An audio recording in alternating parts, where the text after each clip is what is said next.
Hi there, this is Ranjit, and in this video we'll be doing the review for this Motorola Moto E, and this is the second generation, also known as the 2015 model. And do note that this is the 3G variant. There is also one more variant of the Moto E, that is the 4G variant, but this is the 3G variant, and this is exclusively sold in India via Flipkart, and it sells for 7,000 rupees. And if you're buying from Flipkart, please use my link, it does help the channel.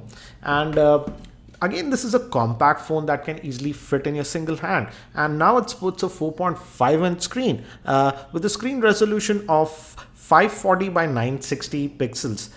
So it comes to a PPI of 245. It's not the highest pixels that we have seen. We have now seen 720p HD screens on budget-oriented device, but I would say, considering the price point, the screen quality is decent enough, and it actually performs pretty well.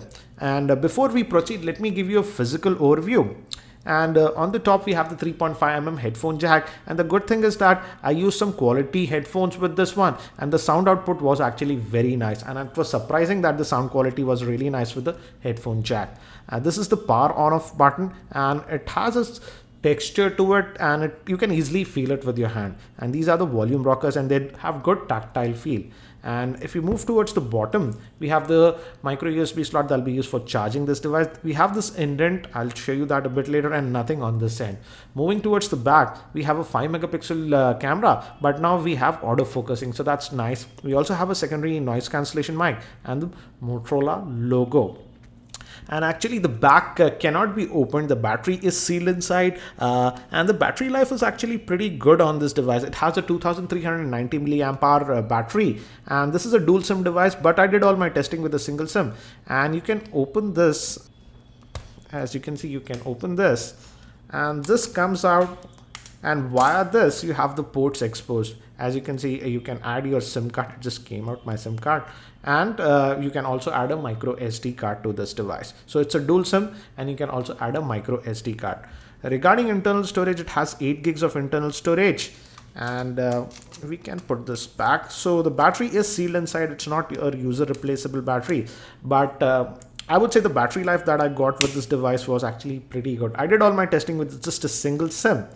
And as I mentioned again, the screen is a 4.5-inch screen, and we don't have any physical buttons. The buttons are part of the display, and the good thing is that this device comes out of the box with Android L, that is Lollipop. And let me actually show you the Android version. If you go to the settings, and if you go to about, and as you can see, it's running on the Android version 5.0.2, which is Lollipop. And again, it's a Motorola device, so you don't have to worry too much. We will be getting future updates also.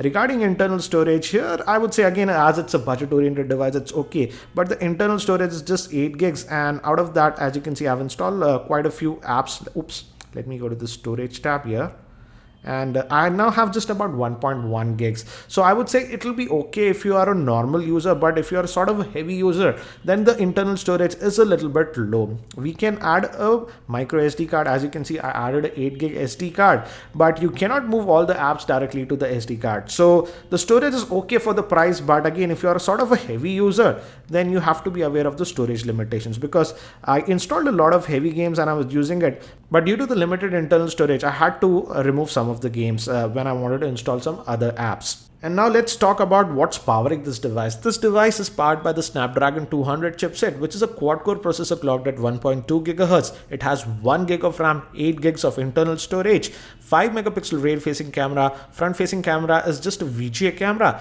and the battery is a 2390 milliamp hour battery, which is sealed inside. We also have Gorilla Glass 3 protection on this device, and you'll notice that the earpiece is actually a little bit special on this device. It combines the speaker as well as the earpiece. And when we talk about the cellular call quality, I would say the cellular call quality was okay and decent, but not great. If I would have to rate it, I would rate it 8 out of 10. Certainly it is pretty good, but not the best I've seen. To compare, I would say in budget oriented phones, the Lenovo A6000 or even the Redmi 2 had better cellular call quality, but I won't say it's bad, but it's not great. And we also have auto brightness sensor on this, so that works actually pretty well, as you can see. And the experience is actually very stock. It is like stock Android experience that you get. Motorola hasn't modified it a lot. There are some enhancements that Motorola has made, but overall I would say the look and feel is almost as close to stock Android.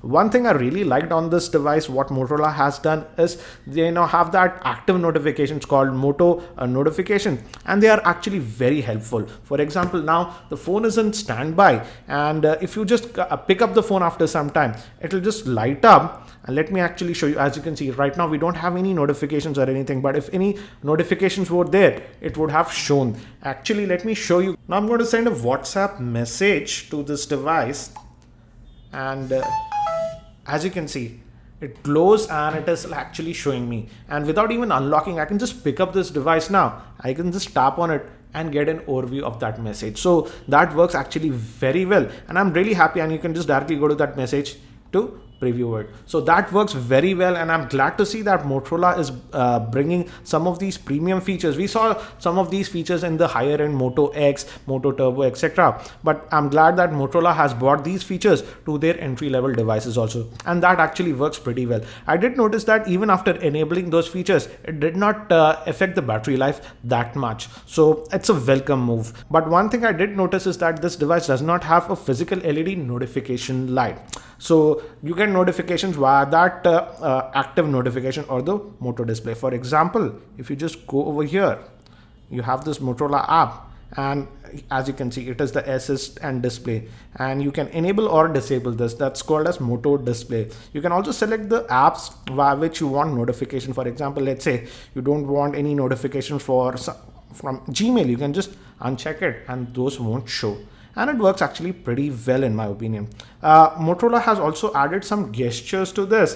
For example, right now the phone is in standby. If I just twist it like this, it directly opens the camera. Now let's talk about the camera, and I would say camera is an improvement over the earlier Moto E, but it's not the best 5 megapixel camera that I have seen. Yes, now we have autofocusing, so it's actually pretty decent. But again, I would say the camera quality is pretty average. Yes, in outdoor conditions where there is plenty of light, you can get some decent pictures, as you can see from the samples. But when we move to indoor conditions and in artificial light, the device really struggles, I would say. Also, the front facing camera is just a VGA camera, and again, the quality is very, very average.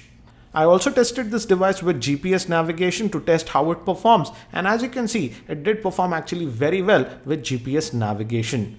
I also tested this device with the gaming, and I could play even high-end games with this. Yes, in some games there was minor lag, but considering the price point, I would say even for gaming it performed actually pretty well. Now, if we talk about the general performance with this device, I would say even the general performance was actually pretty good. And for the most part, this device handles the Android L actually pretty well. But as it's just a Snapdragon 200 chipset, though it's a quad-core processor, it's not the fastest. As you can see, when we switch between the apps, etc., it can take some time. And with heavy apps, I noticed that, for example, as you can see, even for browsing, etc., it's pretty good. Once the app loads, it's actually pretty fast. But if a lot of apps are running and you do heavy multitasking, it can take some time. And for that, I would say the Snapdragon 200 is a decent chipset. But if you are in the market, Motorola has also launched the 4G variant, which comes with the Snapdragon 410 chipset. And definitely that's a faster chipset compared to the Snapdragon 200. But I would say even the Snapdragon 200 chipset is pretty decent considering the price point of this device, I would say. But you might notice some stuttering and lag here and there. But again, it's not a deal breaker in my opinion. So what do I feel about this Moto E second generation? Let's break it down between the pros and cons. The first pro is that out of the box it comes with Android L, and for the most part I would say the performance is actually pretty decent. I also like the enhancements that Motorola has given to this device. For example, the Moto display, which actually works very well. Also, I did notice that the battery life was actually very good on this device. Also, I tested the GPS performance and that worked pretty well. Also, in terms of build quality, I would say the build quality is really nice. Now, if we talk about some of the cons with this device, I would say the Snapdragon 200 chipset is slightly underpowered. Still, the camera is relatively poor, I would say, considering the competition that offers a lot better cameras. Also, I did notice that there is no USB OTG functionality on this device. So these are some of the minor cons with this device. And I would say, considering the price point of around 7,000 rupees, that's around 120 US dollars, this Moto E second generation is a pretty decent device. But I would say, if you have a slightly higher budget, the Moto E 4G variant might be a better bet, because that has a Snapdragon 410 chipset, which is faster, and that's also 4G enabled. So if you are a person who likes to hold on with your devices for more than 2 years or so, definitely I would say up your budget a little bit more and go with the Moto E 4G variant. I hope you found this video review helpful. If you found it helpful, I'll appreciate if you can click the like button, and if you're not subscribed to my YouTube channel, hit that subscribe button. It's free to subscribe. Thanks for watching. This is Ranjit, and I hope to see you in my next video.